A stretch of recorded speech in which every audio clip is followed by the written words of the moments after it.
Okay, welcome to Raccoon Rambles. We're gonna go out there and we're gonna feed raccoons and we're gonna give them mental toughness coaching. And tonight we're gonna coach them on radical acceptance, how to not lose your inner peace when something in life isn't going the way it's supposed to. For those of you who may not know, my name is Brendan. I post a lot of nature videos and I'm also a mental toughness coach. So happy to have you here. Let's take a look outside, see who's showed up for tonight's session of Raccoon Rambles.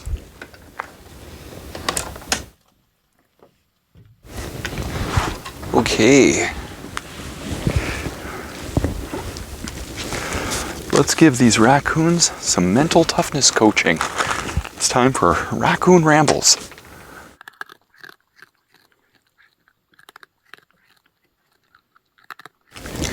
Okay, so tonight's topic is basically all about this. Have you ever been frustrated that something didn't go the way it was supposed to?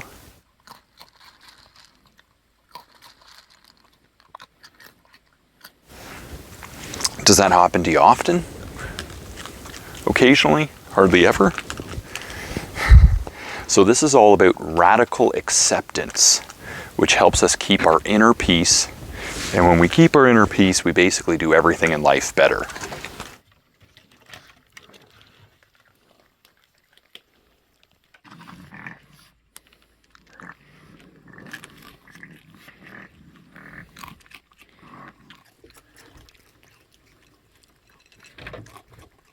So there's 5 key attitude shifts we want to have in order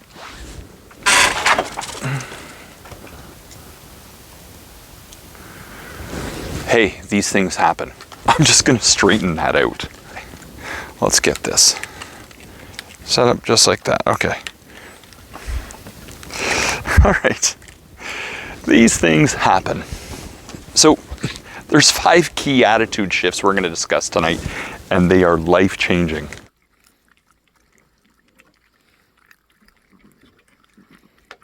Number 1 is, why should we give up our resistance to the way that life is and meet life on life's terms? Well, let's think about that. Number 1, do things sometimes work out for the best? You having a rough night over there? Do things sometimes work out for the best when they don't go our way? Think about a time something didn't go your way and it worked out for the best. Maybe you didn't get a job, but you got a better job out of it. You know, maybe you went through a breakup, but then you ended up meeting somebody better. Sometimes when things don't go our way, it actually works out for the best.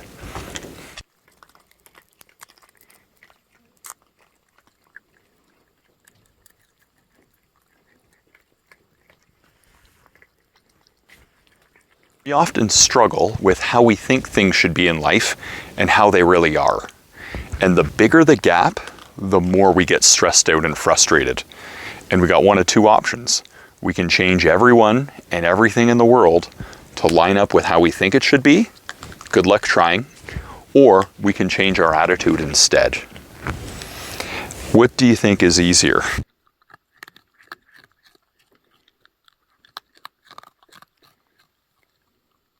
As Wayne Dyer says, when you change the way you look at things, the things you look at change. And that's what this is going to all be about.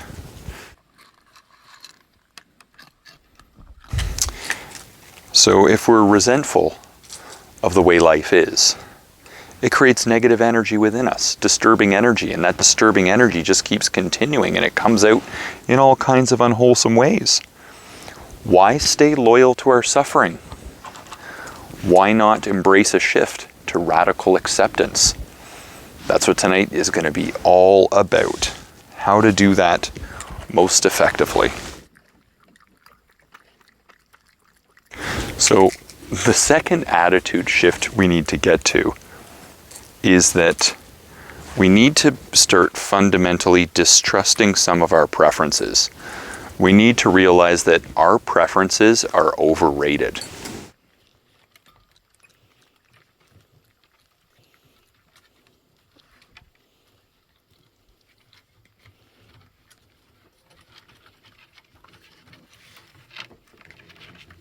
A lot of times we prefer whatever is easy and pleasurable in life, but that isn't always what's good for us. If we didn't have tests and challenges, we would never develop our strength. As Yogananda says, a boxer doesn't get tough by boxing babies.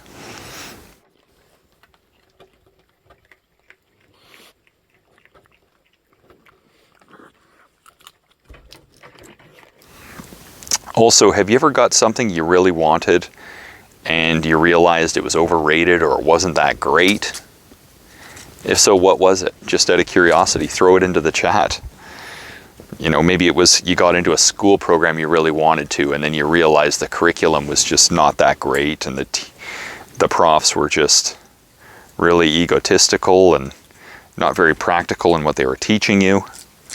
Or maybe you got a job you'd always wanted and you got into it and you realized that they were all about money making and not really about making a positive difference in the world. Or maybe you got a boyfriend or girlfriend you always wanted, and once you got together with them, you realized they were selfish, or maybe they couldn't be trusted. You know, our personal preferences can be misleading because we often make it on what is pleasurable or easy, and we operate from limited understanding. I think also everything bad we've done seemed like a good idea at the time. It was our preference to go through on it, all the bad things. So we need to be really reflect on that.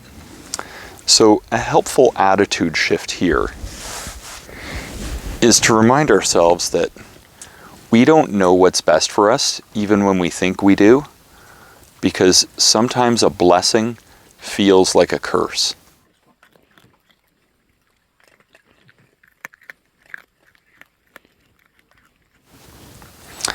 We don't know what's best for us, even when we think we do, because sometimes a blessing feels like a curse. And no matter what happens in life, just remind yourself, these things happen because they do. Why? Because they just did.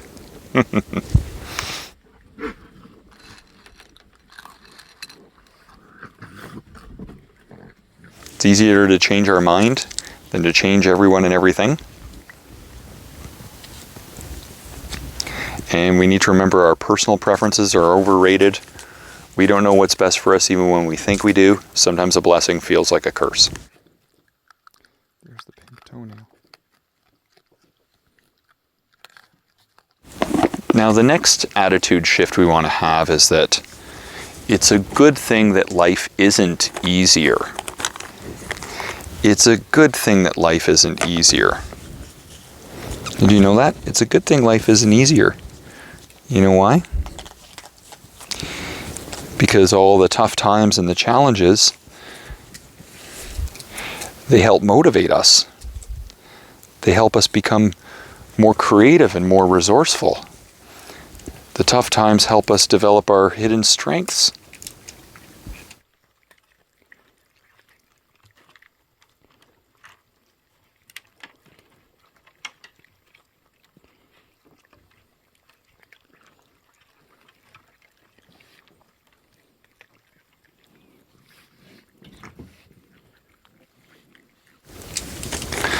Without the challenges in life, we would never self-realize our higher potential. And what are we here for anyways? To stay the same or to evolve? You know, without those tough times and challenges, we might end up infantile and useless, spoiled rich kid syndrome.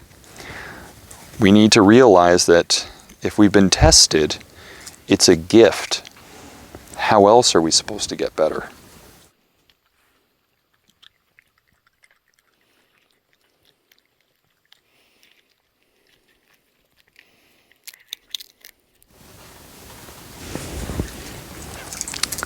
So a really good way to look at this, a really good shift, is that there are no problems, there are just opportunities. Because all of these so-called problems are just learning opportunities. They're opportunities for us to grow and develop and become better.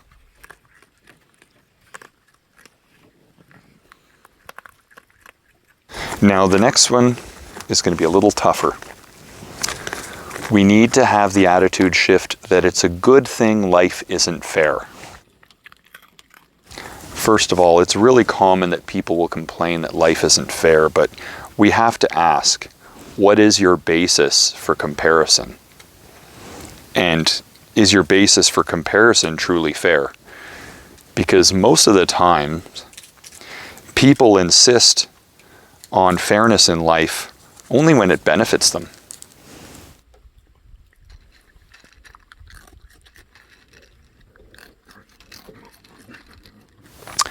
But we often overlook how we are the unfair beneficiaries of good fortune, that we have environmental advantages other people don't have, especially if you're not in like a war-torn, poverty-stricken country.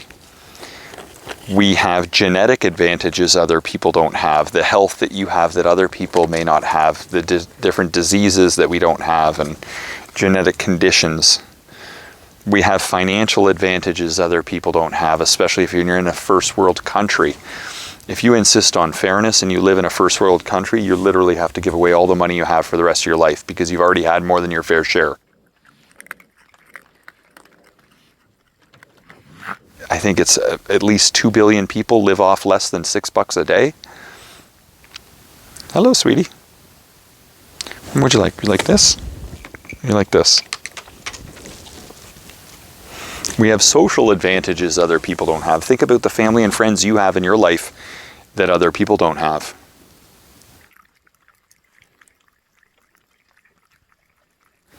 Right? Geographic advantages.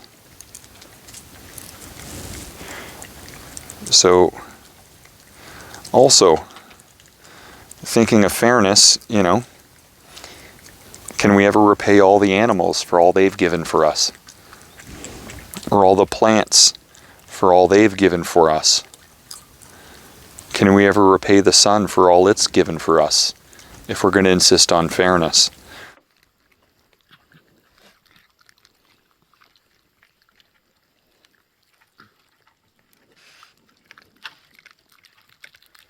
So it's important to also reflect on how the inequalities of life can serve a greater good.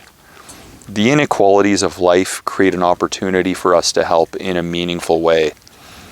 In this dualistic reality, love needs a receiver.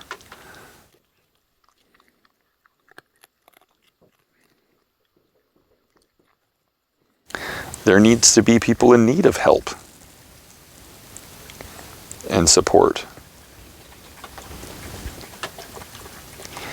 How else could we have the spiritually enriching experience of helping people if there were no people of need?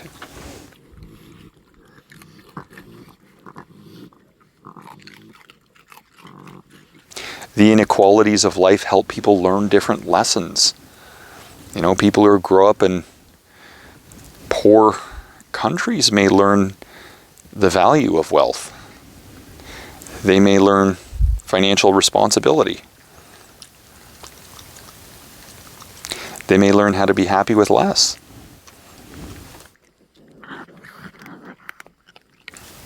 It's a good thing life isn't fair because I'd probably be in a lot of trouble if it was. I think we just need to count our blessings. And we need to realize that our basis for comparison is never really fair. People tend to compare on one variable that suits them, but you know, an example is you might compare yourself to a neighbor down the street and think, oh, well, that person has it all. You know, they've got the big house and good job and everything. But what you may not realize is what's going on behind the scenes. They might be in an abusive relationship, or they might be struggling with something else.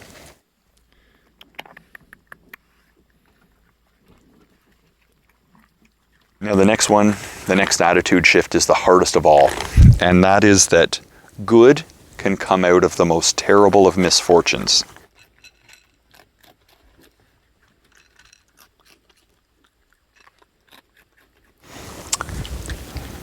Now, I need you to just be patient with this one because a lot of times people have a hard time grasping this one. Can good things come out of broken promises?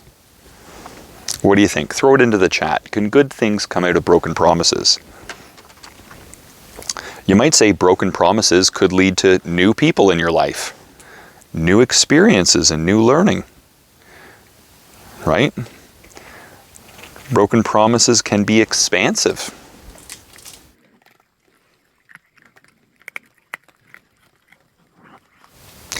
Can good things come out of the fact that some people dislike you?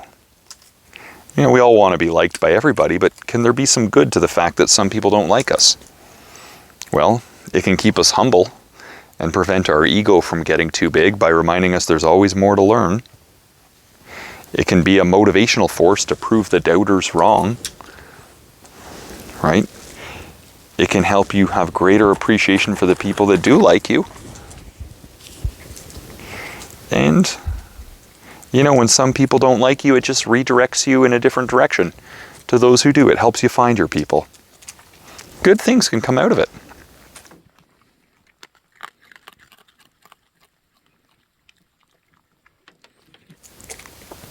Can good things come out of sickness and disease? What good can come out of sickness and disease?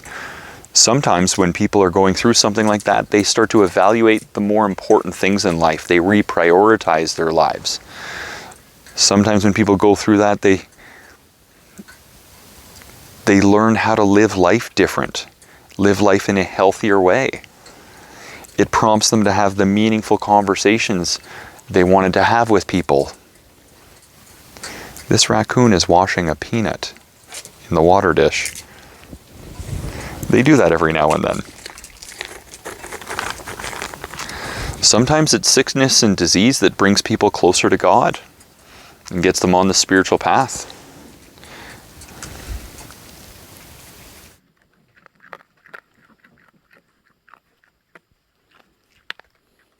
I know some people who have said that cancer was the best thing that ever happened to them because it got them to straighten out their life. Cancer went into remission, and now they've got a new lease on life.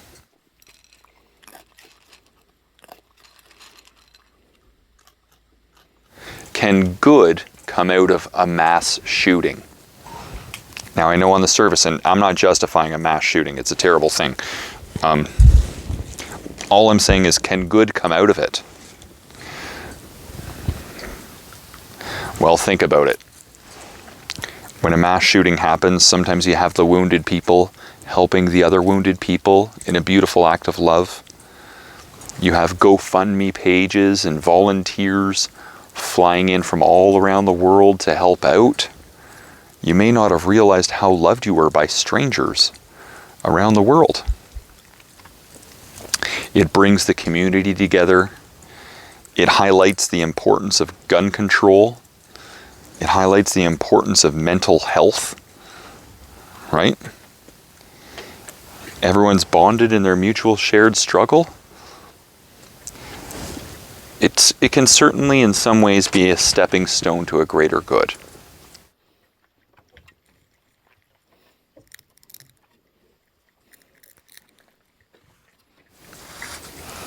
So we want to pause our judgment of the moment when things aren't going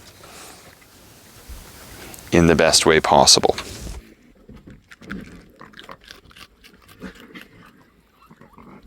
Now here's a really challenging one. Can any good come out of a situation like child abuse?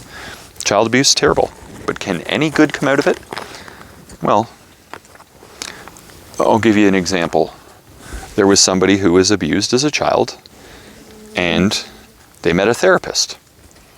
And the therapist opened them up to new perspectives and new wisdom that they wouldn't have learned otherwise, that really helped them live a human life in an effective way. They became such a better person because of that. That inspired them to become a therapist.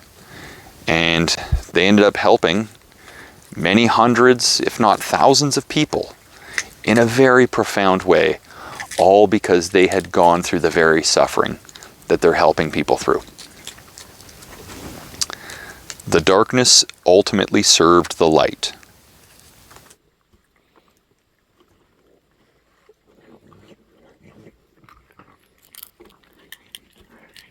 A good attitude to have is that if you look for it, there's some good in everything.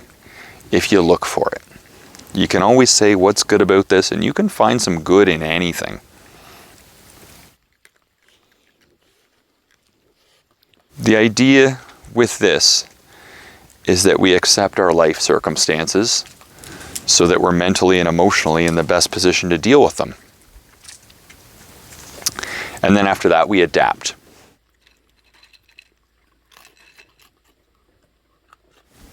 This isn't about being a doormat and just accepting the things in life that are unjust and unfair.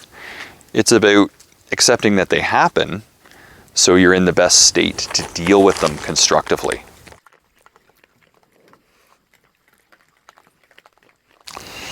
It's all about accepting our circumstances so we can adapt to them through radical acceptance. It's important that we pause our negative judgments of our life circumstances. We need to have the humility to realize that our judgments of life circumstances have been wrong before and they can be wrong again. Sometimes a blessing feels like a curse. We shouldn't be surprised by whatever happens in life because no matter what it is, these things happen. We should realize that there really are no problems, there's just opportunities. And it's a good thing life isn't fair for so many different reasons. The variety of life experiences, the learning lessons, and let's not forget how we are the beneficiaries of good fortune and good luck. We're on the good side of the unfairness in many ways, if we're to be honest. And some good can come out of everything. We just got to be patient.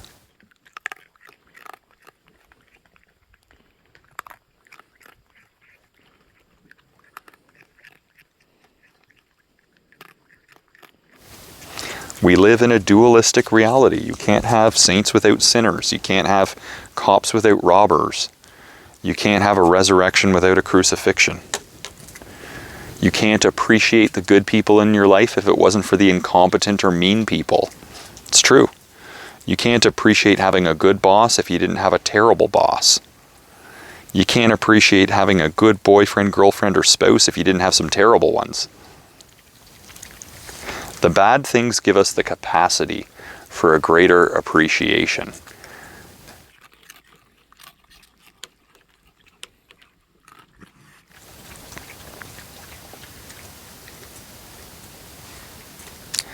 Radical acceptance is a skill you can learn just like anything else. You just need to stay in touch with these insights. Practice this awareness.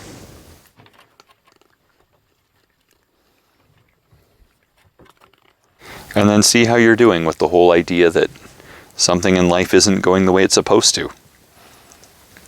We should never feel that way. Everything is going exactly the way it's supposed to. But we can decide what we do next.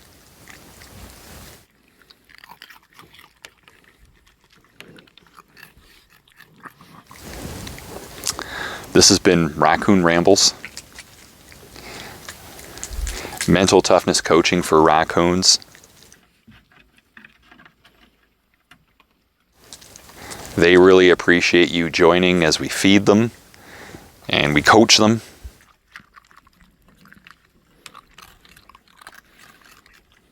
If you have any subjects you want me to discuss in future, let me know.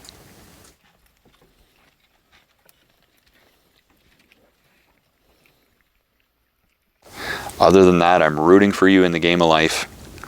Love you forever.